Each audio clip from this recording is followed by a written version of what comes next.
नेपाल हादोरनि काठमान्डुआव नेपालाव रायजो जानाय हारि माहारिफोरनि फोरबो खुंफुंदों।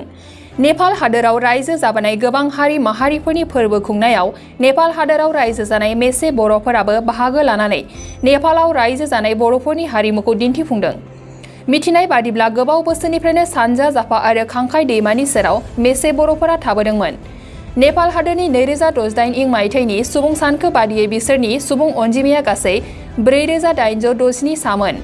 मख'नो गोनांदि बिसोर आबाद मावनानै आरो ना फिसिनानै जिउ खुंबोदों आरो बैसाग दानाव दौरिनि हेफाजाबै खेराइ फुजाखौबो होनाय जायो होननानै मिथिहोदों। मेचे जाति नेपालको लोपोन्मुख आदिवासी समुदाय हो।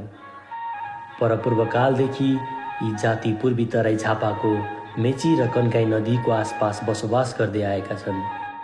सन् 2068 को जनगणना अनुसार मेचे जातिको जनसङ्ख्या 4867 रहेको छ। विशेष गरी यी जातिले खेतीपाती गर्ने, माछा मार्ने लगायतका पेसाहरू गर्दै आएका छन् र मेची जातिले नयाँ सालको वैशाख महिनामा कुल पूजा गर्दछन्। यो पूजा मेची जातिको पुजारी अथवा रुजाबाट गर्ने गर्दछन् र यी जाति आफ्नै संस्कृतिमा आधारित छन्।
नोंथाङा सरकारि साख्रि नागिरदोंना?